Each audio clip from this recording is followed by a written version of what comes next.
from now, currently, who do you search out to take your athletes forward still?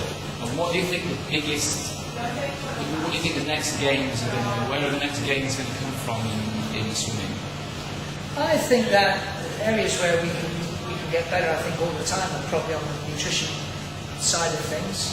I'm not talking necessarily in terms of supplementation, but certainly tailoring your diet and tailoring your intake and refueling, recovery process to the training that we're doing is something that we're just scratching the surface on, I believe.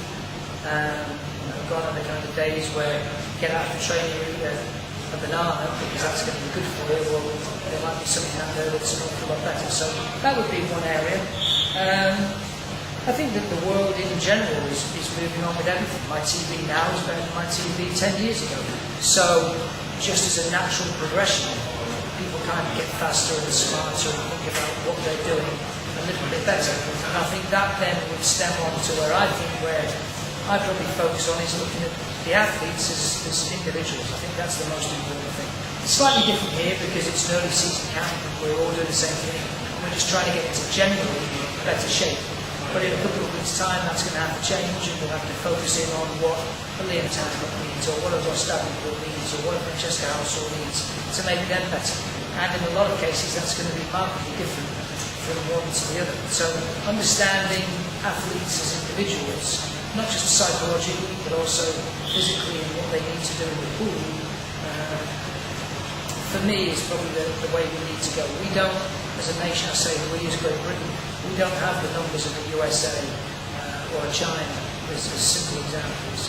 And so we can't afford to lose our best athletes. We need to make the most of what we've got, whether they're built like Oompa Loompas or whether they're big Amazonian women. We have to make the most of what we've got.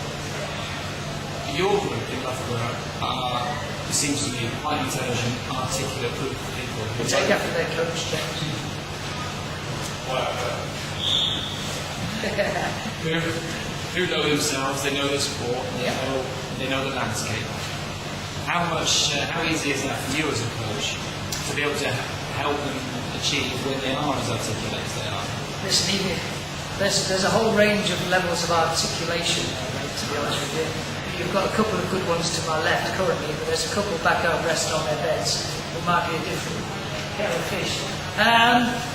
I am lucky. I have to say, I'd say this even if they weren't here, and I've said it before at talks and clinics, I'm lucky at the moment. I would say that the group of athletes I currently have is the nicest group of athletes I've coached.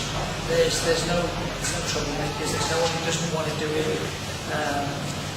And they are all fairly smart, even the younger ones now are all 20 years old or over, which hasn't been the case. I've had some of them since they were 16 and 17. That the youngest ones are some of the smartest ones, they're academically certainly, and they've got good role models. And again, not saying it because they're here, but Liam and Ross to the left are as good a role models as you want within a group. Ross for working hard, Liam for trying to work hard, but both are being good examples. And I think you need that in a group. It's good to have people who are role models or leaders in different areas, as well as having the younger, fresher athletes coming through, because it's great for them to learn from the older, more experienced ones. I think that's a key part of progressing on. It was the same back when someone like Liam was developing through. There was athletes like James Gibson and Mel Marshalls already established on the national team who winning medals on the national team. So it's good to just feed that back. And when you said before about who do I learn from, or more importantly, who the athletes learn from, I think they learn from each other easily as much as they learn from me, more so probably. And I think to a certain extent, I'm learning from them as well. Maybe not about what my philosophies are with regards to coaching, but certainly if they are articulate and they can give good feedback about what's good for them. Because just because I'm a coach doesn't mean I know all the answers. What's your advice to other coaches who listen to you and watch what you do and want to learn and want to improve? You started with a very haphazard group and a haphazard program and took it to a very high level and moved on since then. What do you say to the coaches who want to improve and want to get better?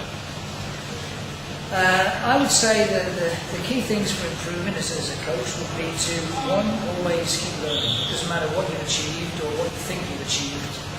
Nobody knows everything. So I might see something here by one of the age group coaches of the teams you've got now, and I'll think, you know what, I like that, I'm going to use that in the future. Or the way that they maybe relate to an athlete. That's probably a lot of the way how I started, being on national teams from a very young age. My first Commonwealth Games as a coach, I was 21. My first World Championship long course as a coach, I was 24. And so back then I knew nothing, really. I probably thought I knew more than I know now. But the reality was that I didn't. And just being around international coaches from other countries and listening to how they spoke to their athletes or what they did in warm-ups with certain athletes and other athletes, for me was a great way of learning, supplementing what I did more traditional way, if you like.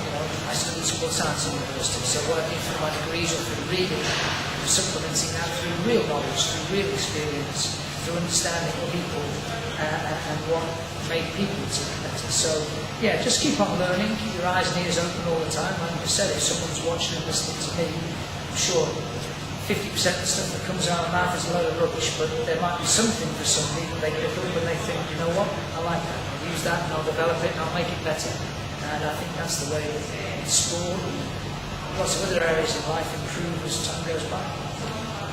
And one final question. 2012 is just around the corner. We've got an Olympic Games in London. It's a once-in-a-lifetime opportunity. What does 2012 mean to you in the programme when you think about this enormous opportunity for the program? Well, first and foremost, we have 2011 to do it. After 2012, we'll have 2013. And after 2013, we'll have 2014. And so it goes on. It's the nature of sport that people target certain years and certain events. With the Olympic Games, that's an easy one to target. But I think we in Britain need to just keep in mind that it's something that's exciting for us. It's something that will be challenging for us in lots of areas, media-wise, expectation-wise. But we can only really go there and do our very, very best. If someone gets in the final and swims the best time, it's the very best they can give on that given day, and it's a fourth place, this sounds very pessimistic, then that's the best they could give. They and I and everybody else needs to be happy with that. Now, of course, we're targeting medals, and I'm sure that we will win numerous medals come London 2012. But the nature of sport is that it's one more meet for another long line of meets that will happen from now until the time we decide to hang up their swimming trunks or their stopwatch. But it's one that should be exciting. It's in front of friends and family and local support. And so, if handled in the right way, we're probably never going to have a more conducive arena to perform well. I think that's the way to look at it.